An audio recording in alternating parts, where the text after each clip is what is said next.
வளமுடன் அனைவரும் வாழ்க வளமுடன் அனைவருக்கும் காலை வணக்கம். உலகத்தில் இருக்கிற ஒவ்வொருத்தரும் சந்தோஷமா வாழணும் தான் நினைக்கிறாங்க. அதுக்காகத்தான் எல்லா வேலையும் பண்றாங்க. ஆனா எல்லோருக்கும் சந்தோஷமா தான் இருக்குமா அப்படின்னு ஒரு சின்ன கேள்வி கேட்டோம்னா, சர்க்கம்ஸ்டன்ஸை பார்த்தாலே புரியும். நம்ம நாட்டுக்கும் பக்கத்து நாட்டுக்காரர்களுக்கும் பிரச்சனை, வார்ல எவ்வளோ சண்டை, அப்படின்னு எத்தனை பிரச்சனை சுற்றி நம்மளை சுற்றி இருக்கு. இதுக்கெல்லாம் என்ன காரணமா இருக்க முடியும்? ஸோ அது எதை தவிர்த்தா நம்ம சந்தோஷமாவே வாழ முடியும்? அதுக்கு என்ன தேவை? அதை நோக்கி தான் இந்த சிந்தனை உரை. வாழ்க வளமுடன். நம்ம நினைக்கிறோம் நம்மகிட்ட பணம் இருந்துட்டா நம்ம சந்தோஷமா இருந்துருவோம்னு நினைக்கிறோம். But there are some proofs. Like coffee day அப்படின்னு ஒரு ஒரு பெரிய கம்பெனியுடைய ஓனர் என்ன ஆனார்னு உங்களுக்கு தெரியும், சூசைட் பண்ணிட்டாரு. அதே மாதிரி சமயத்துல ஜாய் அலுகாஸ்ல ஒரு பெரிய லெவல்ல இருக்கிறவர் அதே மாதிரி நடந்துச்சு. அப்படின்னா என்ன அர்த்தம்னா, பணத்துக்கும் சந்தோஷத்துக்கும் சம்மந்தம் இல்லை அப்படின்னு புரியுது. அப்ப எது நம்ம சந்தோஷத்தை கெடுக்குது? நமக்கு எல்லாத்துக்கும் தெரியும், மகரிஷியுடைய கருத்துப்படி இறைநிலை தான் நம்ம உருமாறி நம்ம மனிதனா வந்திருக்கோம். அப்படின்னா இறைநிலை தான் நம்மளோட இருக்குன்னு அர்த்தம். அப்ப ஏன் நமக்கு கவனம் வருது? இறைநிலையோட தன்மைனா இறைவனே நம்மளா இருக்கும்போது எப்படி நமக்கு பிரச்சனை வருது? ஏன் வருது? அப்படி பார்த்தோம்னா இறைநிலை தன்மாற்றமா வருது. ஸோ தன்மாற்றமா வரும்போது அந்த மாற்றங்களுக்கு தேவையான சில விஷயங்கள் பண்ணி தான் அது வந்தாகணும். அதுல சில சில இம்பியூரிட்டிஸை எடுத்துட்டு வருது. அதாவது மகரிஷி மும்மலங்கள் அப்படிங்கிறார். அந்த அந்த 3 விஷயங்கள் தான் அதை நம்முடைய பிரச்சனைக்கு காரணமா இருக்கு. விச் மீன்ஸ் இறைநிலை பிளஸ் மும்மலங்கள் ஈக்குவல் டு மனிதன். அப்போ அந்த மும்மலங்களை எடுத்துட்டோம்னா நம்ம இறைநிலைக்கு ஈக்குவலான ஸ்ட்ரென்த் உள்ளவங்க. இறைநிலை தான் நம்மளோட இருக்குங்கிறது ஒரு சின்ன எக்ஸாம்பிள் சொன்னோம்னு வச்சுக்கோங்களேன். நம்ம சாப்பிட்ற ஒவ்வொரு உணவும் ரத்தமாகவும் சதையாகவும் மாறிட்டே இருக்கு. அந்த அற்புதம் நம்ம உடலுக்குள் நடந்துகிட்டே இருக்கு. எந்த சயின்டிஸ்டாலையும் அதை பண்ண முடியாது. ஒரு உணவு மட்டுமே வச்சுட்டு எந்த வேணாலும் உணவு எடுத்துட்டு ரத்தமாவும் சதையாவும் மாற்ற முடியும்னா இது வரைக்கும் கண்டுபிடிக்க முடியல. இனிமேல் கண்டுபிடிக்க முடியுமான்னு தெரியல. அது ஒன்லி பாசிபிள் பை அவர். அது அந்த ஒரு நேச்சுரா நம்மகிட்ட இருக்கிற இறை ஆற்றல் தான் அதை பண்ணிட்டு இருக்கு. இதுதான் இறை ஆற்றல் நம்மகிட்ட இருக்குங்கிறதுக்கு சாம்பிள். சரி, இப்போ முன் மலங்கள்ல என்னன்னு பார்ப்போம். மகரிஷி என்ன சொல்றாங்கன்னா, ஆணவம், கண்மம், மாயை அப்படின்னு 3 விஷயங்கள் சொல்றாங்க. இந்த ஆணவங்கிறது என்னன்னா, இந்த கண்மம் மாயை வச்சு வருது. அதை பின்னால பார்க்கலாம். கண்மம்ங்கிறது என்ன அப்படின்னா, பதிவுகள். நம்மகிட்ட இருக்கிற பதிவுகள் 3 வகையா சொல்றாங்க. பிராப்த கர்மம், ஆகாமிய கர்மம், சஞ்சித கர்மம் அப்படின்னு சொல்லி.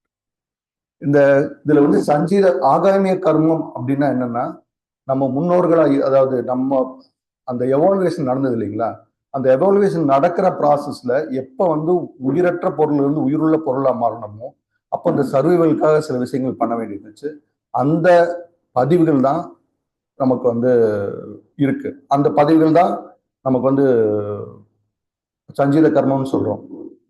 சயின்டிபிக்கா என்ன சொல்றாங்கன்னா, நீங்க எக்ஸாம்பிளா ஒரு ஒரு சின்ன கிரீச்சர் அல்லது ஒரு ஒரு லெட்ஸே வேலியோட போனா ஒரு ஓனான் இருக்குன்னு வச்சுங்களேன், நம்மளுக்கு பக்கம் போனோம்னா டக்குன்னு ஓடிடும். அது எப்படி அந்த செயல் நடந்தது? அதுக்கு அது வந்து உணர்ந்துதான், நம்மளை பார்த்துதான் கூட தெரியும். நம்ம உள்ள போனோம்னு உணர்ந்தாலே அது வந்து நகர்ந்துடும். அது என்ன சொல்றாங்கன்னா, அதுக்கு பேரு ரெப்டைல் பிரெயின் அப்படின்னு. அதுக்கு ஒரு சின்ன பிரெயின் இருக்கு. அது என்ன பண்ணும்னா, நமக்கு ஆபத்து வருது அப்படின்னு ஒரு ஃபீல் பண்ணுச்சுன்னா அந்த பிரெயின் என்ன பண்ணும், ஒரு கெமிக்கலை வந்து பாடியில இன்ஜெக்ட் பண்ணுது அப்படிங்கிறாங்க. அந்த கெமிக்கல் வந்து ஒரு ஒரு அன்னீசியான உணர்வை கொடுக்கும் அந்த இடத்துல இருந்து தப்பிச்சு போறதுக்காக. இது கிரியேட் ஆனா தான் அந்த அந்த ரெப்டைல் இருக்கும்போது அந்த சர்வைவலே பாசிபிளா இருக்கும். அது நீங்க ஏதாவது ஒரு ஒரு பூச்சி வந்து பிடிக்க வருதுன்னா நகராம இருந்த அந்த அந்த அந்த அந்த உயிரினம் அந்த இடத்துல வந்து கண்டிப்பா இறந்து போறதுக்கான வாய்ப்பு இருக்கு. யாருக்கும் உணவாக இருக்க வாய்ப்பு இருக்கு. ஸோ அதுதான் ஃபர்ஸ்ட் எவால்வேஷன் ப்ராசஸ். அந்த ப்ராசஸ் இல்லைன்னா அது நடந்திருக்காது. ஸோ அந்த ப்ராசஸ் ரெப்டைல் பிரெயின்ல இருக்கு. அடுத்து என்ன ஆகுது அப்படின்னா, இந்த ப்ராசஸ்ல உணவு தேவைப்படுது. அந்த உணவுக்காக அடுத்தடுத்த தன்மாற்றங்கள் அடைஞ்சிட்டே இருக்கு. ஆனா தன்மாற்றங்கள் அதிகமா அடைஞ்சு மொபைலைஸ் ஆகி வேற இடத்துக்கு போகும்போது அதோட ஆபத்து அதிகமாகுது. எகெயின் அதே தான் நடக்குது. அந்த கெமிக்கல் வந்து இன்னும் கொஞ்சம் அடுத்து வந்து என்ன சொல்றாங்கன்னா, லிம்பிக் பிரெயின் அப்படின்னு ஒரு கிரியேட் ஆகுது. அதாவது மிருகங்களுக்கான மூளை அப்படின்னு கிரியேட் ஆகுதுங்கிறாங்க. அந்த அந்த உயிரினங்கள் தான் கன்வெர்ட் ஆகி வருது. ஸோ அந்த பதிவு இருக்கு. அடுத்த பதிவான இந்த லிம்பிக் பிரெயின் வருது. லிம்பிக் பிரெயின் என்ன சொல்றதுன்னா, அதே மாதிரி ஒரு ஒரு டேஞ்சரோ அல்லது ஒரு பாதுகாப்பற்ற உணர்வோ அல்லது வந்து ஒரு அது இனவருத்திக்கான தன்மை வரும்போதோ ஒரு கெமிக்கலை பாடியில இன்ஜெக்ட் பண்ணுது. அதுக்கான ரியாக்ஷன் பாடியில வந்து உருவாகுது. அந்த ரியாக்ஷன் தான் உணர்வாகவும் செயலாகவும் மாறுது. அந்த செயல் தான் அது தன்மையா மாறுது. ஸோ இது என்ன ஆகுதுன்னா, இந்த ரெக்கார்ட்ஸ் அப்படியே நம்மளுக்கு கிரியேட் ஆகிட்டே வருது. இப்போ அடுத்த ஸ்டேஜ், இப்போ நம்ம ஹியூமனா மாறிட்டோம். 3வது பிரெயின் டெவலப் ஆயிருக்கு. அதாவது நியூரோ கான்டெஸ்ட் அப்படிம்பாங்க. அது வந்து திங்க் பண்ற பிரெயின். ஸோ இந்த ப்ராசஸ்ல ஏற்கனவே இருந்த ரெக்கார்டெல்லாம் இருக்கு இல்லைங்களா, இதுதான் சஞ்சீத கர்மம் அப்படிங்கிறாங்க. சஞ்சீத கர்மம்ங்கிறது தெரிஞ்சிச்சு. ஸோ இதுனா ஆகாமிய கர்மம் அப்படின்னா, நீங்க ஒரு செயல் உங்களுக்கு வந்து ஒரு ஒரு ஏதோ ஒன்று நடக்குது, அந்த நிகழ்வுக்கான ரெஸ்பான்ஸ் நீங்க பண்ணணும். நீங்க எப்படி வேணாலும் ரெஸ்பான்ஸ் பண்ணலாம். ஆனா எப்படி ரெஸ்பான்ஸ் பண்ணணும்னு நினைக்கிறீங்க இல்லையா, அந்த உணர்வு தான் ஆகாமிய கர்மம். அதாவது உங்களுக்கான கேரக்டர் நீங்க எப்படி பண்ணணும். இப்போ ஒருத்தர் வந்து சண்டை போடுறாங்க அப்படின்னா, திருப்பி அவங்கள சண்டை போடணும்னு உங்க உணர்வு தோணுச்சுன்னா, அதான் ஆகாமிய கர்மம். மேபி அவர் உங்க பாஸா இருந்தா சண்டை போடாம அமைதியா கூட போயிடலாம். அது உங்க கண்ட்ரோலான விஷயம். ஆனா அந்த கிரியேட் ஆகுது இல்லைங்களா, இது வந்து ஆகாமிய கர்மம். அப்போ பிராப்த கர்மம்னு என்ன? இந்த சஞ்சீத கர்மம் அப்படிங்கிறது வந்து நான் ரெப்டைல் பிராண்ட்ல இருந்து ஸ்டார்ட் ஆகி வந்துச்சுன்னு சொன்னேன். அதுக்கடுத்து வந்து மிருகங்களா இருக்கும்போது கொஞ்சம் டெவலப் ஆச்சு. அதுக்கு மேல கிரியேட் ஆன நியோ கான்டெஸ்ட். நியோ கான்டெஸ்ட்னா 3வது லெவல்ல இருந்து குழந்தை பிறந்து 3 வயசுல இருந்து ஸ்டார்ட் ஆகுது. குழந்தைகள் என்ன சொல்றாங்கன்னா 7 வயசுல இருந்து அந்த உணர்வுகள் ஸ்டார்ட் ஆகுது அப்படிங்கிறாங்க. உணர்வுடைய தன்மைகள் ஸ்டார்ட் ஆகுது, கெமிக்கல் இன்ஜெக்ஷன் ஸ்டார்ட் ஆகுது அப்படிங்கிறாங்க. அப்பதான் கோவப்பட ஆரம்பிக்குது, வெஞ்சன்ஸ் வர ஆரம்பிக்குது. நீங்க குழந்தைகளை பாத்தீங்கன்னா, சின்ன குழந்தைய அடிச்சிட்டீங்கன்னா அழுதுட்டு போயிடும், சண்டை போட்டு போகும், அடுத்த நிமிஷம் உங்கள்கிட்ட வந்துடும். அதுவே ஒரு 18 வயசு பையனுக்கு அது நடந்ததுன்னு வச்சுங்களேன், வீட்டு விட்டு வெளியே போயிடுவார். அவர் திருப்பி வர்றது கஷ்டம். அந்த உணர்வுகள் ஸ்ட்ராங் ஆகிட்டே போகும், அப்படியே டெவலப் ஆகிட்டே இருக்கு. இதுதான் பிராப்த கர்மம். இதை நீங்க என்ன செயல் செய்யறீங்களோ அந்த செயலும் ரெக்கார்ட் ஆகிட்டே இருக்கு. நத்திங் பட் பழைய ரெக்கார்ட்ஸ் நம்ம மூலமா ஹெரிட்டேஜா வந்தது வந்து சஞ்சீத கர்மம்.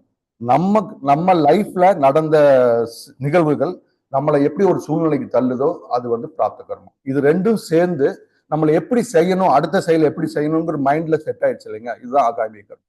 ஸோ இந்த 3 விஷயங்கள் தான் நம்மளுடைய மனசை மாத்திட்டே இருக்கு. இது இன்னும் சயின்டிபிக்கா என்ன சொல்லணும்னா தெளிவா சொல்றாங்க, இந்த பிராப்த கர்மம் எப்படி நம்மளை எஃபெக்ட் பண்ணுது அப்படிங்கிறதுக்கு. ஒரு ஒரு பேபி குழந்தை பிறந்துன்னு வச்சுங்களேன், ஒரு மனித குழந்தை, அதோடைய பிரெயின் வந்து ரொம்ப பிளைனா இருக்குமா. இது எந்த இன்ஃபர்மேஷனும் அதில் இருக்காது, எந்த ஃபீட்பேக் இருக்காது, எதுவுமே பண்ண முடியாது. அதனால தனக்கு தானே தேவையான விஷயங்கள் தானே பண்ணிக்க முடியாது. ஆனா ஒரு மிருகம் ஒரு குட்டி போடுதுன்னு வச்சுக்கலாம், அந்த குட்டி வந்து இமீடியட்டா சில பிரெயின்ல அந்த இன்ஃபர்மேஷன் இருக்கும் அப்படிங்கிறாங்க. அதாவது உடனே எந்திரிச்சு நிற்கும். அது அம்மாவை தூக்கி போய் பாலை குடிக்கிற அளவுக்கு அது திறமை இருக்கும். ஆனா மனித குழந்தைக்கு அது இருக்கவே இருக்காது. அது பெரியவங்க பேரண்ட் அந்த அம்மாவை வந்து நச்சர் பண்ணா மட்டும்தான் அந்த குழந்தை சர்வைவல் ஆகும். இது ஏன் இப்படி பண்ணிருக்காங்கன்னு சொன்னோம்னா, என்ன சொல்றாங்கன்னா, மனித குழந்தைகள் வந்து அந்த சர்க்கம்ஸ்டன்ஸுக்கு அடாப்ட் ஆகிறதுக்காகவே பிறந்தது அப்படிங்கிறாங்க. எந்த இடத்துல பிறக்குதோ அந்த சூழ்நிலை எப்படி இருக்கோ அந்த சூழ்நிலைக்காக அடாப்ட் ஆகிறது மாதிரி. இது எப்படி சொல்ல வரேன்னா, நீங்க ஒரு ஒரு வரி குதிரைன்னு வச்சுங்களேன், நீங்க மிருக வந்து காட்டுக்குள்ள சந்தோஷமா இருக்கும், அதை கொண்டாந்து நீங்க சிட்டிக்குள்ள விட்டீங்கன்னா அதை சர்வைவ் பண்ண முடியாது. ஏன்னா அது அடாப்ட் பண்ண முடியாது. அதுக்கு டிஃபால்ட்டா ப்ரோக்ராம் பண்ண விஷயம் மட்டும் தான் பண்ண முடியும். ஆனா ஒரு ஒரு ஹியூமன் வந்து நீங்க ஊர்ல இருக்கலாம், அமெரிக்கா போகலாம், இங்க வரலாம், சூழ்நிலை மாறலாம், கிளைமேட் வரலாம், அதுக்கு தகுந்த மாதிரி தன்னை மாத்திக்கிட்டு இருக்க முடியும். அப்போ அந்த ஸ்பேஸ் அந்த பிரெயின்ல கொடுக்கப்படுது. அது வந்து சூழ்நிலைக்கு தகுந்த மாதிரி வருது. இப்போ நீங்க யோசிச்சு பாத்தீங்கன்னா, இப்போ இந்தியால இருந்து அமெரிக்கா போய் ஒரு ஃபேமிலி செட்டில் ஆகிறான்னு வச்சுக்கோங்க, அங்க குழந்தை பிறந்ததுன்னா அமெரிக்கன் ஆக்சென்ட்ல அது இங்கிலீஷ் பேச முடியும். ஆனா இங்க வந்து எவ்வளவு பிராக்டிஸ் பண்ணாலும் இங்க இருந்துட்டு அது இங்கிலீஷ் பேசுறது கஷ்டப்படும். ஏன்னா அந்த சூழ்நிலைக்கு தகுந்த மாதிரி அந்த பிரெயின் கிரியேட் ஆகிக்குது. ஸோ இந்த அடாப்ஷன் ப்ராசஸ் தான் பிராப்த கர்மம். அப்போ விச் மீன்ஸ் குழந்தைகள் வளர்றது ரொம்ப ரொம்ப இம்பார்ட்டன்ட், அந்த சூழ்நிலை ரொம்ப ரொம்ப இம்பார்ட்டன்ட். இதுக்கு தான் நான் சொல்லணும்னா, இது வந்து குழந்தைகளால கண்ட்ரோல் பண்ண முடியாது. ஏன்னா அவங்களுக்கு அறிவு அவ்வளவா, அதாவது அந்த அனுபவம் அதிகமா இல்லை. அப்போ பெரியவங்க தான் அதை எடுத்துக்கணும். இதுக்கு சைக்காலஜிக்கலா ஒரு ரெஃபரன்ஸ் எடுத்து செக் பண்றாங்க. நீங்க எல்லாம் கேள்விப்பட்டிருக்கீங்க, ராக் ஃபில்லர் அப்படின்னு ஒருத்தர் இருக்கார், அமெரிக்கால இருந்தார். அது 1839 பிறந்தவர். அவர் வந்து உலகத்திலேயே ஃபர்ஸ்ட் பில்லியனர் அவர் தான் அப்படின்னு சொல்லுவாங்க. அவர் ஒரு ஏழை குடும்பத்துல பிறக்கிறாரு. அவங்களுடைய லைஃப் எடுத்து ஒரு அனலைஸ் பண்ணிருக்காங்க. ஏழை குடும்பத்துல பிறக்கிறாரு. அவர் உழைக்கிறது மூலமா ஒரு $1000 சம்பாதிச்சிட்டாரு. இன்னொரு $1000 அப்பா அவங்களுக்கு கொடுத்துருக்காரு. இந்த $2000 வச்சு ஒரு பார்ட்னர்ஷிப், ஒரு ஃப்ரெண்டு வந்து பார்ட்னருக்காக பணம் கேட்கிறாரு. அவருக்கு கொடுத்த அந்த பார்ட்னர்ஷிப் அந்த பிசினஸ்ல சேர்றாரு. என்ன பிசினஸ் தான்? ஆயில எக்ஸ்போர்ட் பண்றது. ஆயில எடுத்து ஆயில கொடுக்கறது. அந்த இயர்ல கரண்ட் வசதி அதிகமா இல்ல. கரண்ட் வசதியே இல்ல ப்ராபர்லி சொல்ல போனா. எல்லாரும் விளக்கு யூஸ் பண்றதுக்கு ஆயில் தான் யூஸ் பண்ணுவாங்க. ஸோ ஆயிலோட டிமாண்ட் அதிகமா இருந்தது, ரொம்ப அதிகமா இருந்தது. இந்த பிசினஸ் ஆரம்பிச்சப்போ அவர் என்ன பண்றாரு, அதை வந்து பயங்கரமா அவருக்கு அதாவது வாய்ப்பு இருக்குன்னு சொல்லிட்டு பயங்கரமா எக்ஸ்போர்ட் பண்ணிட்டே போறாரு. ஆனா அவர் ஃப்ரெண்டுக்கு வந்து அது பிடிக்கல. அவர் ஃப்ரெண்டு வந்து சும்மா சம்பாரிச்சமா என்ஜாய் பண்ணணுமா, லைஃப் என்ஜாய் பண்ணணும்னு நினைக்கிறாரு. இதை அவர் வந்து என்கரேஜ் பண்ண முடியல அவனால. ரெண்டாவது இவரு லிமிட் இல்லாம லோன் வாங்கிட்டு போறது அவருக்கு பிடிக்கல. ஸோ அவர் வந்து கண்ட்ரோல் பண்ண நினைக்கிறாரு. வேண்டாம் வேண்டாங்கிறாரு. ரெண்டு பேருக்கும் கான்ஃபிளிக்ட் ஆகுது. ஸோ அவர் என்ன நினைக்கிறாரு, ஃப்ரெண்டு இவர் நம்ம மிரட்டுவோம், இது பண்ணக்கூடாதுன்னு சொல்லி மிரட்டுவோம். மிரட்டினா இவர் நம்ம சொல்றபடி கேட்டுருவாரு. ஏன்னா அவருக்கு ஆப்ஷன் இல்லை, ஏன்னா ஏழையா இருக்காரு. அவர் வந்து எப்படியும் பண்ணுவார் நினைச்சு அவர் மிரட்டுறாரு. நீ இன்னைக்குல நீ இது ஸ்டாப் பண்ணலைன்னா நாளையிலிருந்து நீ பிசினஸ் கிடையாதுன்னு சொல்றாரு. சடனா சர்ப்ரைசிங்கா அவர் சேலஞ்ச் ஏத்துக்கிறாரு. நான் சேலஞ்ச் ஏத்துக்கிறேன் அப்படிங்கிறாரு. உடனே என்ன ஆகுது, ரெண்டு பேருக்கு கான்ஃபிளிக்ட் ஆயிடுது. சரி கம்பெனியை பிரிக்கணும் போது ஏலம் விட்டு எடுத்துக்கலாம் அப்படின்னு சொல்றாங்க. ஏலத்துக்கு போகும்போது இவர் கண்டிப்பா நம்புறாரு, அவரால் அவ்வளவு பணம் எடுக்க முடியாது, ஏலத்தை எடுக்க முடியாதுன்னு போறாரு. ஆனா சர்ப்ரைசிங்கா இவர் நினைச்சதை விட அதிக இதுக்கு அவர் எடுத்துறாரு. ஏன்னா அவர் ப்ரிஃபர்டா இருக்காரு. இந்த லோன் வாங்கி அதை கரெக்ட் பண்ணிடுறாரு. அது வாங்கினதுக்கு அப்புறம் இவர் பார்ட்னர்ஷிப் இருந்து இவர் ஒரு மோனோபொலி ஆயிடாரு. அதுக்கப்புறம் என்ன பண்றாரு, அந்த ஆயிலை எக்ஸ்போர்ட் பண்றதுக்கு அந்த பிளேஸுக்கு கொண்டு வரதுக்கு தேவையான ரூட்ஸ் எல்லாம் கவர் பண்ணிட்டு ஒரு ஆள் இருக்காரு. அவர் என்னன்னா ட்ரெயின் ரூட் எல்லாம் அவர் கண்ட்ரோல்ல இருக்கு. அவர் நிறைய இன்வெஸ்ட் பண்ணி அது பண்ணிருக்காரு. இவர் இந்த எக்ஸ்போர்ட் பண்ணவர் என்ன பண்றாரு, இவர் ஓரளவுக்கு வளர்ந்ததுக்கு அப்புறம் இன்னொரு கம்பெனியை போய் அக்வயர் பண்றாரு. அது அப்படின்னா அவரோட பார்ட்னர்ஷிப் சேர்ந்து அந்த பிசினஸ் அவர் வந்து கேப்சர் பண்ணிக்கல, சேர்த்துக்கிறாரு.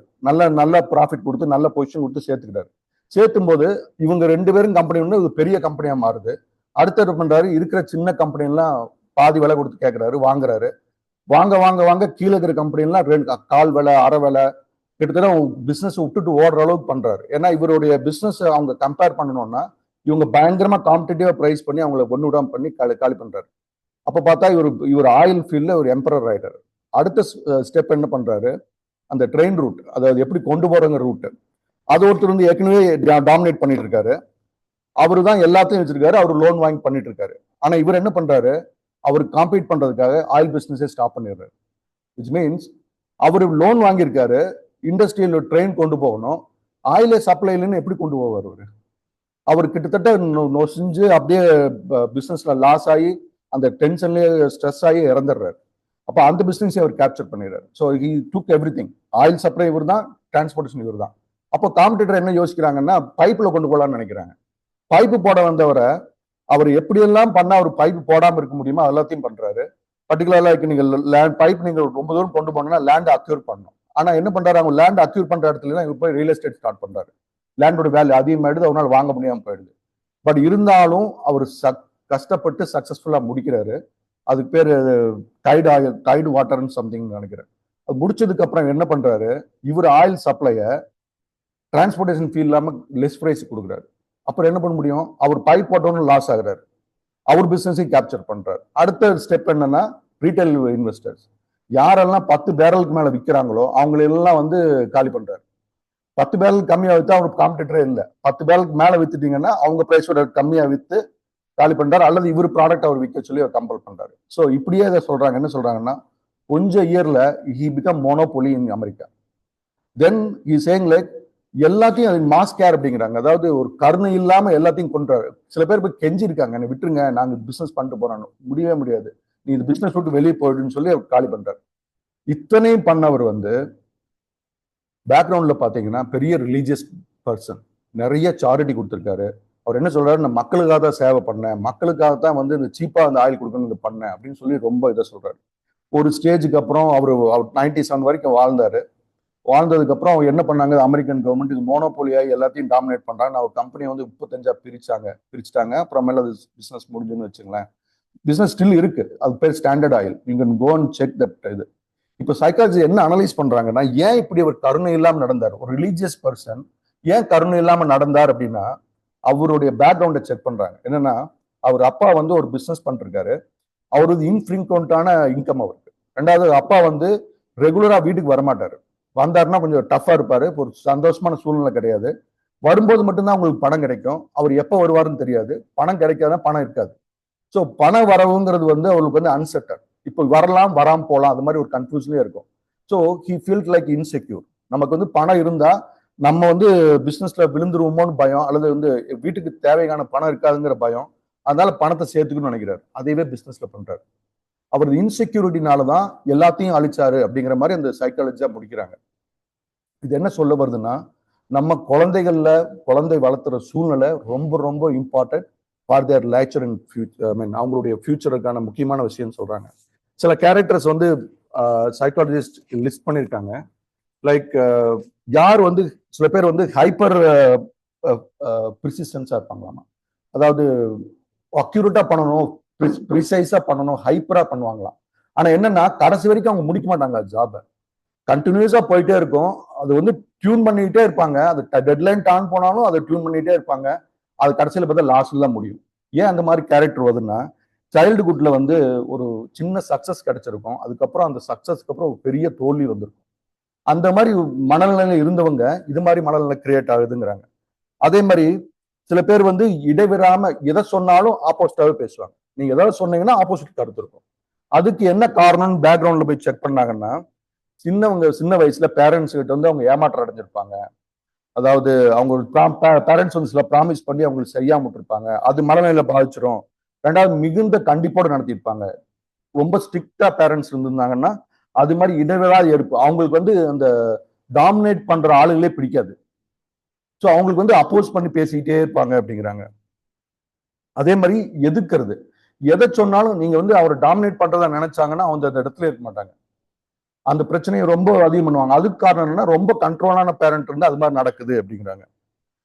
சில வந்து ரொம்ப சுயநலமா இருப்பாங்க, ரொம்ப செல்ஃபிஷா இருப்பாங்க. எல்லாமே நமக்கு தான், அடுத்தவங்களுக்கு கொடுக்கறத விட நாம தான் இப்ப எல்லாத்தையும் நான் பண்ணிக்கணும்னு நினைக்கிறாங்க. அதுக்கு காரணம் என்ன சொல்றாங்கன்னா, குழந்தைகளுக்கு வந்து சரியான தேவையான விஷயங்களை பேரண்ட்ஸ் பண்ணாம இருப்பாங்க. அவங்க வந்து தேவையான விஷயங்களை தேவையான டைம்ல பண்ணாம இருப்பாங்க. குறைகளை சுட்டி காட்டிட்டே இருந்திருப்பாங்க. அது மாதிரி இருந்துட்டு ஆளுக்கு வந்து இது மாதிரி சுயநலமா, அதாவது எப்படியாவது நமக்கு ப்ரொசஸ் பண்ணிக்கணும், நமக்கு கிடைக்காம போயிடுங்கிற பயத்திலேயே அது மாதிரி ஆயிடுவாங்க அப்படின்னு சொல்றாங்க. சில பேர் வந்து டிராமா ஆர்டிஸ்ட் ரொம்ப என்னன்னா ஒரு சின்ன விஷயத்தை கூட ரொம்ப பெருசா எக்ஸாகரேட் பண்ணி அட்டென்ஷன் சீக் பண்ணி அதை வந்து கண்ட்ரோல் பண்ணி அவங்களுக்கு தேவையானதை பண்ணிக்குவாங்க. அதுக்கு என்ன காரணம்னா, பேரண்ட்ஸ் வந்து சில பேர் குழந்தைகளை சரியா கவனிக்காம விடும்போது குழந்தைகள் வந்து அட்டென்ஷன் சீக், ஏதாவது கையில் கால் அடிபட்டுருச்சு முள்ளு பட்டுருச்சுன்னு சொல்லி அவங்களை அட்டென்ஷன் சீக் பண்ணி அதை பண்ணியிருப்பாங்க. ஸோ அது மாதிரி கேரக்டர் வந்து ஃபியூச்சர்ல வரும்போது இது மாதிரி ட்ராமா ஆர்டிஸ்டாவே கிரியேட் ஆகுறதுன்னு சொல்றாங்க. அப்புறம் சில பேர் நிறைய பேசிக்கிட்டே இருப்பாங்க. அதாவது நல்லா பேசுவாங்க, என்டர்டெயினா பேசுவாங்க. அவங்க பார்த்தா அவங்க பெரிய சாதனை பண்ணவங்களா தெரியும். கடைசியில் தெரியும் அவங்க வந்து வெறும் பேச்சு தான், அவங்க செயலில் எதுவுமே பண்ண மாட்டாங்கன்ட்டு. அதுக்கு என்ன காரணம்னா, ஒரு சீரற்ற கவனம் செலுத்துறது. பேரண்ட்ஸ் வந்து குழந்தைகளுக்கு சீரற்ற கவனம். அதாவது கொஞ்ச நாள் கவனிச்சுக்குவாங்க, சில பேர் கவனிக்காம விட்டுருவாங்க, அப்புறம் வந்து பிரச்சனை வந்தா பிளேம் பண்ணுவாங்க. இது மாதிரி கேரக்டர் இருந்ததுன்னா பேரண்ட்ஸ் கிட்ட, அது மாதிரி ரொம்ப பேசிக்கிட்டே இருக்கிற மாதிரி கேரக்டர் கிரியேட் ஆகுதுங்கிறாங்க. அதே மாதிரி ரொம்ப சில பேர் வந்து எல்லாத்தையும் யாரையாவது பண்ணி கொடுக்கணும், யாராவது ஹெல்ப் பண்ணியே ஆகணும் அப்படின்னு அடுத்தவங்களை எதிர்பார்த்தே சில பேர் உட்கார்ந்துருப்பாங்க. அது என்னன்னா, குழந்தைகளை ரொம்ப பேம்பர் பண்ணீங்கன்னு வச்சுக்கோங்க, அதாவது ரொம்ப டேக் கேர் பண்ணிட்டு செல்லம் கொடுத்தோம்னு சொல்லிக்கலாமே. எல்லா செல்லங்களும் கஷ்டங்களே எக்ஸ்போஸ் பண்ணாம எல்லா பிரச்சனைகளும் நாமளே தீர்த்துக்கிட்டு இருக்கும்போது அவங்க பெருசாகும் போது அவங்கள பிரச்சனையிலே எதிர்கொள்ள முடியாம யாரையாவது ஹெல்ப் எதிர்பார்த்தே இருக்கிற மாதிரி போயிடுது அப்படிங்கிறாங்க. சில பேர் கெஞ்சிக்கிட்டே இருப்பாங்களாம், அதாவது ப்ளீஸ் பண்ணிட்டே இருப்பாங்க, எப்படியாவது இது செஞ்சு விடுங்க, எப்படியாவது செஞ்சு விடுங்க. அது என்ன காரணம்னா, பேரண்ட்ஸ் கிட்ட வந்து அவங்க வந்து ரொம்ப கண்டிப்பான பேரண்டா இருந்திருப்பாங்க. அந்த பேரண்ட்டுக்கு வந்து எப்படியாவது அவங்களோட ப்ளீஸ் பண்ணி தான் அவங்க வாங்குற மாதிரி இருந்திருப்பாங்க. அது மாதிரி கிரியேட் ஆயிடுவாங்கிறாங்க. சில பேர் அந்த பாலியல் பிரச்சனைகள்ல அதிகமா பிரச்சனை இருக்கிற ஆளுங்க இருப்பாங்க. அவங்களுக்கு என்னன்னா சின்ன வயசுல அந்த மாதிரி பாலியல் தொல்லைகள்லயோ அது மாதிரி பிரச்சனைகள்லயோ மாட்டியிருப்பாங்க அப்படின்னு சொல்றாங்க. ஈஸி மாரலைசர் அப்படின்னு ஒரு கேட்டகரி. அதாவது ஈஸி மாரலைசர்னா, அதாவது ஒழுக்கங்களை பற்றி நிறைய பேசுவாங்க. ஒழுக்கமா இருக்கணும், ஸ்ட்ரிக்டா இருக்கணும், அப்படி எல்லாம் பேசுவாங்க. உள்ளுக்குள்ள அப்படி இருக்க மாட்டாங்க, வெளியே மட்டுமே பேசுவாங்க. அதுக்கு என்ன காரணம்னா, சைல்டுஹுட்ல அந்த டீனேஜ் பருவத்துல வர்ற மாற்றங்கள்னால சில தவறுகள் பண்ணியிருப்பாங்க. அதுக்கு வந்து பேரண்ட்ஸ் ரெண்டும் சிவியரா பனிஷ்மெண்ட் வாங்கியிருப்பாங்க. அப்போ அந்த தேவைகளும் அவங்களுக்கு இருக்கும், அந்த பனிஷ்மெண்ட்டுக்கான பயமும் இருக்கும். ஸோ அதை வந்து மறைச்சுக்கிட்டு ஒழுக்க சீலர் மாதிரி வெளியே பேசிட்டே இருப்பாங்க அப்படிங்கிற இன்னொரு கேரக்டர் சொல்லுவாங்க. அதாவது சேவை மனப்பான்மை உள்ளவங்க அப்படின்ட்டு. அது மாதிரி சைல்டு யாருன்னா அவங்களுடைய பேரண்ட்ஸ் அவங்க டேக் கேர் பண்ணிக்கிற மாதிரி நிலைமை வந்துடும். ஸோ அது மாதிரி சைல்டு என்ன பண்ணுவாங்கன்னா, அவங்க வந்து பெருசானதுக்கு அப்புறம் அவங்களும் வந்து யாரையாவது டேக் கேர் பண்ணிக்கணும் அப்படிங்கிற நேச்சரோட நடந்துட்டு இருப்பாங்க. ஸோ இது மாதிரி கேரக்டர்ஸ் என்ன சொல்ல வரேன்னா, இது ஆகாமிய கிரமம் நம்ம கிட்டத்தட்ட பேரண்ட்ஸ் கிட்ட தான் இருக்கு. ஏன்னா சைல்டுக்கு தெரியாது எப்படி நடந்துக்கணும்னு, அந்த சூழ்நிலையை உருவாக்கி கொடுக்க நம்ம கையில தான் இருக்கு. ஸோ ஆகாமிய கர்மம் நம்ம கையில தான் இருக்குன்னா, நம்ம குழந்தைகள் நம்ம கையில இருக்கு. ஒருவேளை நமக்கு அந்த பிரச்சனை இருந்ததுன்னா, நம்ம அதை ஐடென்டிஃபை பண்ணிட்டு என்ன ப்ராப்ளம் நினைச்சுக்கிட்டு அதுல இருந்து வெளியே வர முடியுமான்னா கண்டிப்பா வெளியே வர முடியும். ஸோ அதை நம்ம புரிஞ்சுக்கிறது ரொம்ப இம்பார்ட்டன்ட். அதே மாதிரி இன்னும் சில விஷயங்கள் சொல்றாங்க. என்னன்னா, டிஃபால்ட்டா மனிதனுக்கு ஒரு இயல்பு இருக்கு அப்படிங்கிறாங்க. இப்ப நான் சொன்னேன் இல்லைங்களா, அந்த அந்த மிருக அந்த ரெப்டைல் ஃபார்மெட்ல இருந்து மனுஷனா மாறினாங்க. இந்த மாற்றம் ஏன் வந்ததுன்னா, அதோடைய தேவையை நோக்கி தான் வந்தது. எப்படின்னா, ஒரு மனிதனுடைய செயல் எப்படி இருக்கும்னா, தன்னுடைய இன்பத்துக்கு தனக்கு சந்தோஷம் தர விஷயங்களை எப்படி பண்ணா சந்தோஷம் கிடைக்குமோ அதை பண்ணிக்க ஆரம்பிக்கிறாங்க. அந்த சூழ்நிலைக்கு தகுந்த மாதிரி அந்த தன் சந்தோஷம் படுற விஷயங்களை மாத்திக்கிறாங்க அப்படின்னு சொல்றாங்க. அந்த கேரக்டர் ரொம்ப வந்து ஸ்ட்ராங்கா போகும்போது கொஞ்சம் டேஞ்சர் ஆயிடுது. அதுதான் உங்களுக்கு வந்து ஆணவமா கிரியேட் ஆகுது. ஸோ இதுல முக்கியமான விஷயம் என்னன்னா, இது மாதிரி சில பேர் வந்து சக்சஸ் ஆனான்னு வச்சுங்களேன், சின்ன வெற்றிகள் வந்து அவங்களுக்கு வந்து பயங்கரமான கான்ஃபிடென்ட் கொடுக்கும். நான் ஜெயிச்சுட்டேன், நான் பெரிய ஆளுன்னு தோண வைக்கும். அது வந்து உங்களுக்கு டேஞ்சர் லெவல்ல போயிடும். அப்படின்னு என்ன அர்த்தம்னா, நான் சொல்றதா ரைட்டு, நான் சொல்றது மட்டும்தான் ரைட்டுன்னு ஆர்கியூ பண்ண ஆரம்பிச்சோம். அந்த சக்சஸும் அது பாதிக்குது அப்படிங்கிறாங்க. நம்ம சக்சஸ் அடையிறதுக்கும் நமக்கு வாழ்க்கையில பாதிக்குது. நம்ம பண்ற ஒவ்வொரு பிரச்சனைகளும் நம்ம வாழ்க்கையில பாதிக்குது அப்படிங்கிறாங்க. ரெண்டாவது, மனிதன் வந்து ஷார்ட் சைட்டட் அப்படிங்கிறாங்க. ஷார்ட் சைட்னா என்னன்னா, இந்த இன்பத்துக்காக வாழ்றேன்னு சொன்னேன் இல்லைங்களா, இதுல என்னன்னா, சில விஷயங்கள் வந்து டெம்பரவரியா துன்பம் கொடுக்கும், பர்மனண்டா இன்பம் கொடுக்கும். சில விஷயங்கள் டெம்பரவரியா இன்பம் கொடுக்கும், ஆனா பர்மனண்டா துன்பம் கொடுக்கும். ஆனா மோஸ்ட் ஆஃப் த பீப்புள் ரெண்டாவது ஆப்ஷன் தான் சூஸ் பண்ணுவாங்க. ஏன்னா உடனடியான இன்பங்கள் தான் அவங்களுக்கு முக்கியமே தவிர லாங் டைம் இன்பங்கள் முக்கியம் இல்லை.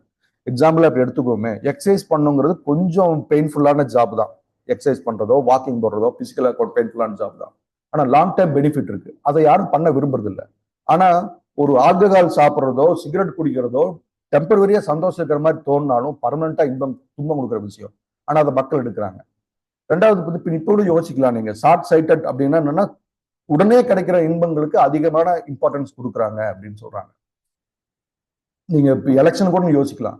எலெக்ஷன் நம்ம வந்து ஊழல் பத்தி நிறைய பேசுறோம். ஆனா ஊழலுக்கு எங்க முதல்ல ஆரம்பம்னு என்ன கேட்டோம்னா, நீங்க எப்ப யார் வந்து ஓட்டுக்கு காசு வாங்குறாங்களோ அங்கேயே முடிஞ்சிச்சு. அப்போதைக்கு பணம் வருது, இன்பம் இருக்கு அப்படின்னு நினைக்கிறதுக்காக பெரிய துன்பத்தை கிரியேட் பண்றாங்க. அதே மாதிரி ஒரு சேவிங்ஸ் இம்பார்ட்டன்ட் நம்ம நினைக்கிறோம். ஆனா கடைக்கு போகும்போது நம்ம ஒரு பர்ச்சேஸ்க்கு ஒரு லிஸ்ட் வச்சிருப்போம். போயிட்டு வெளியே வரும்போது 10 மடங்கு அதிகமாக வாங்கிட்டு வந்திருப்போம். ஏன் நடக்குது? அந்த டெம்பரவரியான இன்பத்துக்கு அடிமையாகிறாங்க. ஒரு ஆஃபர் மாதிரி போட்டிருப்பாங்க. ஒரு இந்த பொருள் வாங்கினா பாதி விலைன்னு சொல்லிட்டு உடனே வாங்கிடுவாங்க. அந்த பொருள் தேவையா இல்லைன்னு கூட தெரியாது. எனக்கு தெரிஞ்ச ஒரு ஃப்ரெண்டு, அவர் சொன்னாரு இதோடைய பிரச்சனையை. ஒரு ஹஸ்பண்ட் ஒய்ஃப் யூஎஸ்ல போய் செட்டில் ஆயிட்டாங்க. செட்டில் ஆயிட்டு அவர் வந்து ஒரு ஒரு 10 வருஷம் கழிச்சு அவங்க 2 பேருக்கு பயங்கர பிரச்சனை வருது. டைவர்ஸ் வாங்கிக்கிறாங்க, மாதிரி பிரச்சனை ஆகுது. அப்போ வந்து கவுன்சிலிங் வந்து கேட்குறாங்க என்ன பிரச்சனைன்னு. அவர் சொல்றாரு, என் வீட்டுக்கார அம்மா வந்து பர்ச்சேஸுக்கு போனா நிறைய வாங்கிட்டு வருவாங்க, வீட்டுக்கு வந்து வச்சிருவாங்க. வச்சதுக்கு அப்புறம் அதை பிரிச்சு கூட பார்க்க மாட்டாங்க. Not even open it. நான் சொல்றாரு, அந்த கடன் எல்லாம் நான் எப்படி அடைச்சேன்னா, அந்த பொருள் எல்லாம் திருப்பி வித்து அந்த காசு தான் கடன் அடைச்சேன். அது மாதிரி டார்ச்சர் பண்றாங்க அப்படின்னு சொன்னாங்க. இது என்ன காரணம்னா, அந்த அந்த அந்த வாங்கணுங்கிற எக்ஸைட்மெண்ட்ல இருக்கிற சந்தோஷம் மட்டும்தான் அவங்களுக்கு முக்கியம். அதை வாங்கிட்டு வந்து ஓபன் கூட பண்ண மாட்டாங்க. எனக்கு இன்னொரு ஃப்ரெண்ட் இருந்தாரு. நான் துபாயில இருக்கும்போது அபுதாபில இருந்தாரு. அவர் என்ன பண்ணுவாரு, அங்கிருந்து அபுதாபில இருந்து கிளம்பி வருவாரு துபாய்க்கு. வந்துட்டு டே பாடா அப்படிம்பாரு. என்னடா கேட்டா, ஒரு ஆஃபர் போட்டிருக்கான், ஒரு ஃபோன் 50 ரியால் ஆஃபர் அப்படிம்பாரு. போய் ஃபோன் வாங்கிட்டு சந்தோஷப்படுவாரு. இல்லைன்னா அங்கிருந்து பெட்ரோல் போட்டு எவ்வளோன்னா ஒரு 100 ரியால் பெட்ரோல் போட்டா. பட் என்ன சொல்றேன்னா, அந்த டெம்பரரி சந்தோஷங்களுக்காக அவங்க அடிமையாறாங்க. ஆனா ஒரு 10-20 வருஷம் கழிச்சு இந்த ஃப்ரெண்ட் இப்பவும் இருக்காரு. அவன்கிட்ட என்கிட்ட சொல்றாரு வந்து, நான் ஒண்ணுமே பண்ணல, நான் வீடே கட்டல, என்னுடைய சேலரி, என்னுடைய கிளாஸ்மேட், என்னுடைய சேலரி தான் அவர் வாங்கிட்டு இருந்தாரு. ஒரு வீடு கூட வாங்கல, ஒரு இடம் கூட வாங்கலைங்கிறாரு. 20 வருஷமா கல்ஃப்ல இருந்ததுக்கு அப்புறம். ஏன்னா எக்ஸைட்மெண்ட் ஆஃப் ஸ்பெண்டிங் மணி, அந்த ஷார்ட் சைட்டட். ஸோ இதெல்லாமே வந்து இது ஒன்று இருக்கு. இதே மாதிரி மக்கள் வந்து டிஃபென்சிவா இருக்காங்க அப்படிங்கிற கேரக்டர் வைஸ். அதாவது நான் பண்றது ரைட்டு அப்படின்னா நான் சொல்லிட்டேன்னா அதை மாத்திக்க தயாராகவே இல்லை. இதுதான் நார்சிஸ்டிக் கேரக்டர் அப்படின்னு சொல்றாங்க இதுல வந்து சைக்காலஜி இல்லை. அதாவது அடுத்தவங்களுடைய பிரச்சனைகள் அவங்களுக்கு முக்கியமே இல்லை, அவங்க பிரச்சனை மட்டுமே முக்கியம். அவங்க அவங்க என்ன அவங்களுக்கு துன்பம் வர்றது அவங்களுக்கு எல்லாத்துக்கும் துன்பம். நீங்க அவங்கள்ட்ட பேசும்போது அவருடைய குறையை சுட்டி காமிச்சிட்டீங்கன்னா உடனே உங்களுக்கு பேசக்கூட நிறுத்தி அது மட்டுமே முக்கியம்னு நினைப்பாங்க. அந்த இடத்த விட்டு ஓடி கூட போயிடுவாங்க. ஆனா வந்து அவங்க மாத்திக்க மாட்டாங்க. அதே மாதிரி அவங்க சொல்லிட்டாங்கன்னா அதை மாத்திக்க மாட்டாங்க. ஏன்னா அது சைக்காலஜில என்ன சொல்றாங்கன்னா, சொன்னதுக்கு அப்புறம் அதை மாத்திக்கிறதுங்கிறது வந்து அவங்க டிஃபீட்டா நினைக்கிறாங்க, தோல்வியா நினைக்கிறாங்களா. இந்த பாயிண்ட நான் சொல்லிட்டேன், இதை வந்து சொல்லிட்டதுக்கு அப்புறம் நான் மாத்தி சொல்லிட்டேன்னா இது வந்து தோல்வி அப்படின்னு நினைக்கிறாங்களா. ஆனா இது எப்படி கிரியேட் ஆச்சுன்னு ஒரு ஹிஸ்டரி சொல்றாங்க பின்னால. நம்ம வந்து அந்த காலங்கள்ல வந்து மனிதன் உருவான டைம்ல அந்த இந்த ஜங்கிலையும் இதுலயும் வாழ்ந்திருப்போம். அப்போ எதிரிகளோட அட்டாக்கும் வந்து ரொம்ப சிவியரா இருக்கும். தனியா இருக்கிற ஒரு உயிரினம் தப்பிக்க முடியாது. மக்கள் வந்து கூட்டம் கூட்டமா தான் வாழ்ந்தாங்க. அப்பதான் சர்வைவலுக்கான இது பண்ண முடியும். எப்படின்னா தூங்குறது கூட ஒரு 2 மணி நேரம் ஒரு ஆள் தூங்குவாங்க, 4 மணி நேரம் மாறி தூங்குவாங்க. அது கூட பிரச்சனையா சொல்றாங்க. இப்ப சைக்காலஜிக்கலா பாத்தீங்கன்னா ஒவ்வொருத்தருக்கும் ஒரு ஸ்லீப்பிங் பேட்டர்ன் இருக்கும். சில பேர் எளிதா தூங்கி எளிதா எழுந்திருப்பாங்க, சில பேர் லேட்டா தூங்கி லேட்டா எழுந்திருப்பாங்க, சில பேர் நைட் எல்லாம் தூங்காம இருந்து பகல்ல தூங்குவாங்க. அது வந்து ஏன் கிரியேட் ஆச்சுன்னா அது மாதிரி டைம்ல இருக்கும்போது மக்களுக்கு வந்து அது மாதிரி பேட்டர்ன் ஆஃப் மக்கள் இருந்தா தான் அதை சர்வைவல் பண்ண முடியும். 2 பேர் தூங்காம இருந்தா தான் ஏதாவது ஆபத்து வந்ததுன்னா அதை காப்பாற்ற முடியுங்கிறதுக்காக அந்த மாதிரி கிரியேட் ஆச்சுங்கிறாங்க. அந்த இன்ஃபர்மேஷன் தான் வந்து அப்படியே கிரியேட் ஆகி பாடியா வரும்போது இப்போ எல்லாம் சூழ்நிலை மாறினதுக்கு அப்புறம் அதுவே கேரக்டரா இருக்கு அப்படிங்கிறாங்க. ஸோ இந்த டைம்ல அந்த மக்களை ஆளுன்றாங்களே, அதாவது வந்து அதை ஆர்கனைஸ் பண்ணி பண்ணாங்க இல்லைங்களா, அவங்களுக்கு வந்து எது ப்ராமிஸ் பண்றாங்களோ அது சரியா பண்றவங்களை மேடம் மதிப்பு இருந்தது, அவனை தான் தலைவனா எடுத்துக்கிட்டாங்க அப்படின்னு சொல்றாங்க. ஸோ இப்போ அந்த கேரக்டர் என்ன மனுஷங்களுக்கு எப்படி கிரியேட் ஆயிடுச்சுன்னா டிஃபென்சிவ் கேரக்டரா கிரியேட் ஆயிடுச்சு. யாவது நம்ம சொல்லிட்டு மாத்தி சொல்லிட்டோம்னா நம்ம மேல இருக்கிற மரியாதை போயிடும் நினைக்கிறாங்க. தப்பா இருந்தாலுமே அதை நியாயப்படுத்துறாங்க, சண்டை பண்ணிட்டே இருக்காங்க. இதெல்லாம் ஏன் நான் சொல்றேன்னா இந்த கேரக்டர் நமக்குள்ள இருக்கான்னு நம்ம எக்ஸாமின் பண்ணிக்கிறதுக்காக சொல்லிட்டு இருக்கேன். இது இருக்கலாம், இது வர்றது வந்து சைல்ட்ஹுட்ல இருந்து வரலாம். ஸோ சைல்ட்ஹுட்ல வராம இருக்கிறதுக்கு நம்ம பேரண்டா நம்ம ரெஸ்பான்சிபிலிட்டி இருக்கு. ஒருவேளை நமக்கு இருந்ததுன்னா அதையும் நம்ம எடுத்துட்டு கரெக்ட் பண்ண வேண்டிய கடமை நமக்கு இருக்கு. அதே மாதிரி இன்னொரு கேரக்டர் சொல்றாங்க என்னன்னா, இக்கரைக்கு அக்கறை பச்சைங்கிற ஒரு சிண்ட்ரோம் அப்படிங்கிறாங்க. அதாவது அதர் ஃபென்ஸ் இஸ் கிரீனர் அப்படின்னு சொல்றாங்க இங்கிலீஷ்ல. தமிழ்ல வந்து இக்கரைக்கு அக்கறை பச்சைன்னு சொல்லுவோம். அதாவது அடுத்தவங்களுக்கு தான் பெஸ்ட், அந்த லைஃப் பெஸ்ட், என் லைஃப் பெஸ்ட் இல்லைன்னு நினைக்கிற ஆளுங்க. அது ஏன் அப்படி கிரியேட் ஆச்சுன்னு சொல்றாங்கன்னா அதேதான், இதுதான் மாயைங்கிறது. மாயைன்னா என்னன்னா அந்த ஏன் மனுஷனுக்கு கிரியேட் ஆச்சுங்கிறதுக்கு ஒரு ரெக்கார்டு இருக்கு, ஒரு ரீசன் இருந்தது. அதையவே இப்போ நம்புறீங்க இல்லையா, அதுதான் இப்ப அந்த அந்த அதுக்கான காரணங்கள் நிஜமாவே இல்லை. ஆனா அந்த காரணங்கள் இருக்கிறத நம்புறீங்கல்ல, அதான் மாயை. அது ஒரு ஏமாற்றமான விஷயமா உங்களுக்கு தோணுது. இக்கரைக்கு அக்கறை பச்சைகள் என்ன சொல்றாங்கன்னா, இப்ப நீங்க ஒரு ஒரு காட்டுக்குள்ள வாழ்றீங்கன்னு வச்சுங்களேன், எல்லாம் அமைதியா இருக்கு, சுத்தி குருவி கூட கத்தல, சைலண்டா இருக்குன்னு என்ன அர்த்தம்னா புலி அங்க பதுங்கிட்டு இருக்கு, உங்க பாய போதுன்னு அர்த்தம். ஏன்னா மிருகங்கள்லாம் அமைதியாயிடும். ஸோ அந்த அமைதி இருக்கும்போது மனுஷனுக்கு ஆட்டோமேட்டிக்கா கான்ட்ராக்டா திங்கிங் வரும் அப்படிங்கிறாங்க. ஒரு எந்த ஒரு விஷயம் நடந்தாலும் இமீடியட்டா ஆப்போசிட்டா மனிதன் திங்க் பண்ணுவாங்க அப்படிங்கிறாங்க. அந்த திங்கிங் ஏன் வருதுன்னா அந்த அந்த இடத்துல இருக்கிற அன்சர்டன்டியை போக்குறதுக்காக அப்படிங்கிறாங்க. அதனாலதான் அந்த மாதிரி கேரக்டர் கிரியேட் ஆச்சுங்கிறாங்க. ஸோ இது என்ன ஆகுதுன்னா மக்கள் வந்து பார்க்கும்போது இது நம்மளை விட அந்த சைடுல இருக்கிறது பெட்டரா இருக்குமோ அப்படின்னு தோண ஆரம்பிக்குது அப்படிங்கிறாங்க. அந்த கேரக்டர்னால கிரியேட் ஆச்சு. ஸோ இது ஒரு சிண்ட்ரோம் தான். ஆக்சுவலி எல்லாத்துக்கும் லைஃப் கம்ஃபர்டபுளா தான் இருக்கு. ஆனா நம்ம அடுத்தவங்க லைஃப் தான் கம்ஃபர்டபுளா இருக்குன்னு நினைக்கிறோம். ரெண்டாவது அடுத்தவங்க உங்களுக்கு ப்ரொஜெக்ட் பண்றது நல்லதை மட்டும் தான் ப்ரொஜெக்ட் பண்றாங்க, கெட்டதை ப்ரொஜெக்ட் பண்ற. ஆனா நமக்கு என்ன தோணுது, அதுதான் நல்லது அப்படின்னு நினைக்க தோணுது அப்படிங்கிறாங்க. ஸோ இது மாதிரி கேரக்டர்ஸ் நமக்கு இருக்கு. ரெண்டாவது மூணாவது விஷயம் கம்பேரிசன் இருக்குதுங்கிறாங்க. அப்ப எப்ப இம்ப்ரூவ் பண்ண வேணும்னா நீங்க வந்து ஒருத்தர் நல்லா இருக்காங்கன்னா அதை பார்த்து நம்ம காப்பி அடிக்கிறோம், காப்பி அடிச்சும் போது இம்ப்ரூவ் பண்றோம். நீங்க யோசிச்சு பாத்தீங்கன்னா தமிழ் மரபு படி எல்லாரும் ஒரு 100 வருஷத்துக்கு மேல வேஷ்டி தான் அதிகமா கட்டிட்டு இருப்பாங்க. இப்ப யாரும் வேஷ்டி கட்டுறோம் இல்லையா? அது என்னாச்சு, கம்பேர் பண்ணி காப்பி அடிக்கிறோம். ஆனா இந்த கம்பேர் பண்ணி காப்பி அடிச்சுக்கிட்டே இருக்கிற கேரக்டர் என்ன ஆகுதுன்னா ஒரு ஸ்டேஜ்ல நீங்க காப்பி அடிக்க போக முடியாதப்போ அதை கெடுத்துடலாமான்னு தோணும். அங்கதான் பொறாம ஸ்டார்ட் ஆகுது. இப்போ எப்போ வந்து உங்களால வந்து அதை செஞ்ச முடியலையோ அப்போ வந்து அடுத்தவங்களுக்கு கெடுத்துடலாம் அல்லது அடுத்தவங்களுக்கு வந்து பிரச்சனை பண்ணலாம்னு தோணுது. அது செய்ய முடியாதப்போ அடுத்தவங்க மேல தேவையில்லாம வெறுப்பு கிரியேட் ஆகுதுங்கிறாங்க.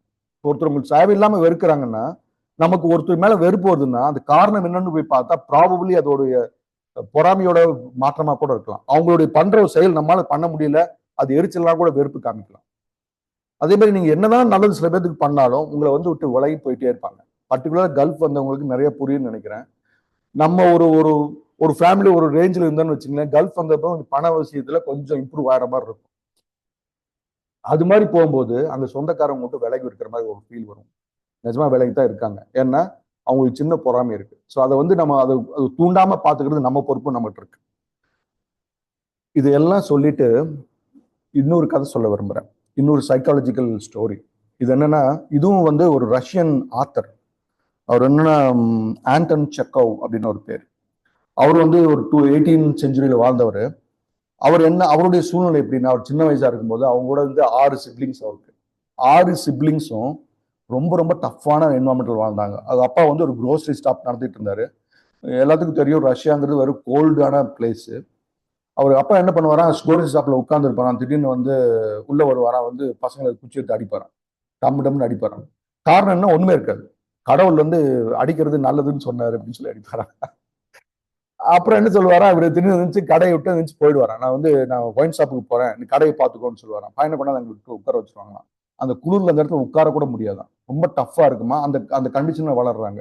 ஸோ அந்த மாதிரி டஃப்பான கண்டிஷன் பிளஸ் கடன் வாங்கி அவர் குடிச்சு பணத்தை இழந்து கடன் வாங்கி எல்லாமே டெப்ட் போய் கடைசியில் வந்து கடன் தொல்லை அதிகமாகி அந்த வீட்டு அவங்க அப்பா ஓடிடுறாரு. இப்ப 6 பசங்கள்ல 2 பசங்க அந்த ஊரை விட்டு அவங்களும் வேலையை வாழ ஆரம்பிச்சிட்டாங்க. மீதி 4 பசங்கள்ல ஒருத்தவங்க வந்து அப்பாவை கர்ஸ் பண்ணிட்டு யார்கிட்ட கெஞ்சிக்கிட்டு வாழ ஆரம்பிக்கிறாங்க. அவங்க அம்மா வந்து என்ன பண்றாங்க, இந்த கடனை எல்லாம் தீர்க்கறதுக்கு ட்ரை பண்றாங்க. ஆனா முடியல. ஏன்னா இந்த வீட்டை வித்து கடன் கட்டலாம்னு நினைச்சா அந்த வீட்டை விற்க முடியாம அப்பா பண்ணிட்டார் வெளியிருந்து வக்கீல் மூலமா. ஸோ வீட்டையும் விற்க முடியல. அவ்வளவு பெரிய டஃப்பான என்வரான்மெண்ட். கிட்டத்தட்ட வீட்டையும் வந்து இந்த ஜப்தி பண்ணிட்டாங்க. இவங்க சகோதரர்லாம் ஓடிட்டாங்க, அவங்க அம்மாவை இறந்துட்டாங்க. ஆனா அவர் சொல்றாரு, தனியா 16 வயசுல அந்த வீட்டுல ஒரு மூலையில ஒரு சின்ன இடம் கொடுக்குறாங்க அந்த வீட்டை வாங்கினவங்க தங்குறதுக்காக. அந்த இடத்துல வளர்றாரு அவர். அவர் என்ன பண்றாரு, அந்த இதுல திங்கிங் ப்ராசஸ் மாத்துறாரு. என்னன்னா, நான் இம்ப்ரூவ் பண்ணும், இந்த சர்க்கம்ஸ்டன்ஸ் வெளியே வரணும்னு சொல்லிட்டு இம்ப்ரூவ் பண்றாரு. அவர் சொல்றாரு, எங்க அம்மா நிறைய எனக்கு கதை சொல்லுவாங்க. அந்த கதைகள் தான் நான் கதையை எழுதுறதுக்கு யூஸ் ஆச்சு, தூண்டுகோலா. ஒரு பெரிய ரைட்டரா வர்றாரு, டாக்டருக்கு படிக்கிறாரு, சைக்காலஜிக்கல் டாக்டர் சாரி டாக்டருக்கு படிக்கிறாரு, நிறைய நாவல்ஸ் எழுதியிருக்காரு, அவார்டு வாங்குறாரு, ஒரு ரஷ்யாலே இம்பார்ட்டன்ட் பர்சனா மாறுறாரு. 44 வயசு அவருக்கு இருக்கும்போது டியூபர்குலோசிஸ் வந்து இறந்துடுறாரு. அந்த இறப்ப கூட அவர் வந்து சந்தோஷமா எடுத்துக்கிறாரு. ஏன்னா அவருக்கு தெரிஞ்ச டியூபர்குலோசிஸ் என் லைஃப் முடிஞ்சு போச்சுன்னு சந்தோஷமா எடுத்துக்கிறாரு. இது மட்டும் இல்ல, அவங்க பேரண்ட்ஸ் குழந்தை எல்லாத்தையும் அவர் தான் டேக் கேர் பண்ணிக்கிறாரு. என்ன சொல்றாருன்னா, என் அப்பாவுக்கு வந்து இருந்த சூழ்நிலையில அவருடைய கண்டிஷன் அப்படி பண்ணிட்டாரு. அவர் வந்து வேணும்னே பண்ணல. அவர் வந்து அவர் இருக்கிற ப்ரெஷரை வந்து எங்கிட்ட காமிச்சாரு. அவருக்கு வந்து கடனை கட்ட முடியல, இந்த ப்ரெஷரை காமிச்சாரு. அந்த ப்ரெஷரை தாங்கிறதுக்காக போய் குடிச்சாரு. வீட்டை எப்படியாவது காப்பாத்தணுங்கிறதுக்காக பண்ணாரு அப்படின்னு அவங்களுடைய சூழ்நிலை திங்க் பண்ணி எல்லாத்தையும் கரெக்ட் பண்ணி அவங்க சிப்ளிங்ஸ் எல்லாம் கன்வின்ஸ் பண்றாரு. நீங்க யாரையும் வெறுக்காதீங்க, பர்டிகுலரா பேரண்ட்ஸை வெறுக்காதீங்க, அவங்க சூழ்நிலையில அப்படி பண்ணிட்டாங்க, அது உங்களுக்கு துன்பமா முடிஞ்சிருந்தாலும் இது நல்ல விஷயங்கள் தான் சொல்லி அவர் கன்வின்ஸ் பண்றாரு. பண்ணிட்டு சிறப்பானவனா வர்றாரு. அதுக்கப்புறம் அந்த மரணத்தை கூட சந்தோஷமா ஏத்துக்கிட்டு இறந்துடுறாரு 47 வயசுல. இந்த சைக்காலஜிஸ்ட் என்ன சொல்றாங்கன்னா, நோ மேட்டர் சூழ்நிலை என்ன இருக்குங்கிறது மேட்டர் இல்லை, நீங்க எப்படி எடுத்துக்கிறீங்கிறது தான் மேட்டர் அப்படிங்கிற. சர்க்கம்ஸ்டன்ஸ்ல இன்ஃப்ளூயன்ஸ் ஆகுறது உண்மைதான். ஆனா நீங்க நினைச்சா, நம்ம முடிவு பண்ணா, நாம எப்படி வாழணும்னு முடிவு பண்ணா, என்ன சர்க்கம்ஸ்டன்ஸ் இருந்தாலும் சரியான வாழ்க்கையை வாழ முடியும், சரியான டைரக்ஷனை கொண்டு போக முடியும், சக்சஸ் மிஸ் பண்ணாம கொண்டு வர முடியும்னு சொல்றாங்க. இது எப்படி பண்ணலாம் அப்படின்னு பார்த்தா, இங்கதான் மகரிஷி வந்து நமக்கு டன்ஸ் ஆஃப் நாலேஜஸ் கொடுத்துருக்காங்க. ஒண்ணு சொல்லிக்க விரும்புறேன். இந்த இந்த இந்த ப்ராசஸ் சைக்காலஜிஸ்ட் என்ன சொல்றாங்கன்னா, அந்த பிரெயின் க்ரோத் குழந்தைகளுக்கு ஒண்ணுமே இல்லாம இருக்கு இல்லையா, அது வந்து சைல்ட்ஹுட்ல பயங்கர வேகமா அப்சர்வ் பண்ணிட்டு இருக்குமா, இன்க்ரீஸ் ஆயிட்டு இருக்குமா. அது 20 வயசு வரைக்கும் அவ்வளோ ஃபாஸ்டா க்ரோ ஆகுமா. 20 வயசுக்கு அப்புறம் அந்த க்ரோத் நின்றுதுங்கிறாங்க. பிரெயினுடைய அந்த லேர்னிங் கெப்பாசிட்டி குறைஞ்சு போயிடுதுங்கிறாங்க. விச் மீன்ஸ், ஆனா இது ஒரு பேட் நியூஸ் தான். ஆனா அதுல குட் நியூஸ் இருக்கு.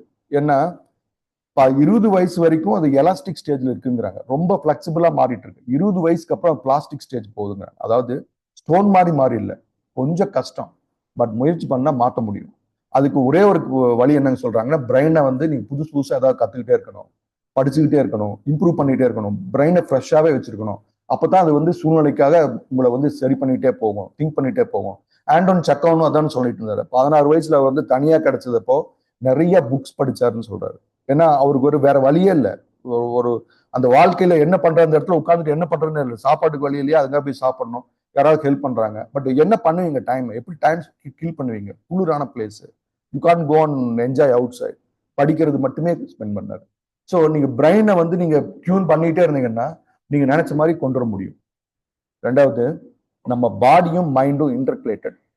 ஏன்னா நம்ம பாடி என்ன நினைக்குதோ அதுதான் மைண்ட் பண்ணும், மைண்ட் என்ன நினைக்குதோ அது பாடி பண்ண வைக்கவும் முடியும். இப்போ நம்ம என்ன சொல்றோம், நம்ம சென்சஸ் நம்ம என்ன ஃபீல் பண்ணுதோ அது பாடி வந்து சொல்லுது. இப்போ பசி எடுக்குதுன்னா உங்களுக்கு வந்து உடனே தோணும் ஹோட்டலுக்கு போகணும் அப்படிங்கிறது தோணும், சாப்பிடலான்னு தோணும். அதே மாதிரி தான் ஒவ்வொரு உணர்வுகள் நம்ம பாடி என்ன சொல்லுதோ அது மைண்ட்ல உணர்வா, நினைவுகளா, எண்ணங்களா வருது. ஆனா எண்ணங்களை கரெக்ட் பண்றது மூலம் பாடியை கரெக்ட் பண்ண முடியுங்கிறாங்க. என்ன சொல்றாங்கன்னா, யார் வந்து ஒரு சந்தோஷமான மனநிலையிலே இருக்காங்களோ அவங்களுக்கு நோய் கூட வர்றதில்லைங்கிறாங்க. யாரு துக்கம், பிரச்சனைகள், கஷ்டங்கள் இதை பத்தியே நினைச்சிட்டு இருக்காங்களோ அவங்களுக்கு வந்து துன்பங்கள் மட்டும் இல்ல நோய்களும் நிறைய வருதுங்கிறாங்க. நோய்கள் வர்றதுக்கு முக்கியமான காரணம் ஃபர்ஸ்ட் மைண்ட்ல வந்து அவங்களுக்கு ப்ரெஷர் இருக்கும், ஸ்ட்ரெஸ் இருக்கும், தூக்கம் சரியா வராது. தூக்கம் சரியா வரலைன்னா அடுத்த ப்ராப்ளம் நோயாகவும் குரோனிக் டிசீஸாகவும் வருது. ஆனா ஒரு ஒரு அப்படியே உங்களுக்கு நோய் வந்துட்டா கூட மனசுல வந்து நீங்க கியூர் ஆயிடுவீங்க, சரியாயிடுவீங்க நம்பிக்கை ஃபர்ஸ்ட் வந்ததுன்னா அதுவே உங்களை கியூர் பண்ணும் அப்படிங்கிறாங்க. அந்த ஹீலர் பாஸ்கர்னு ஒரு சொல்றாரு, அவர் அதான் சொல்றாரு, அவர் மைண்ட் சொன்னாலே போதுங்கிறாரு. ஸோ மைண்ட் அவ்வளவு பவர்ஃபுல்லான விஷயம். இப்போ இதுதான் மைண்ட் வந்து 3 ஸ்டேஜா இருக்குன்னு மகரிஷி சொல்றாங்க. காமதேனு, கற்பகம், சிந்தாமணி 3 சொல்றாங்க. காமதேனுன்னா என்னன்னா, காமம் அப்படிங்கிறது வந்து லஸ்ட் அல்லது வந்து விருப்பம். அது தேனுங்கிறது வந்து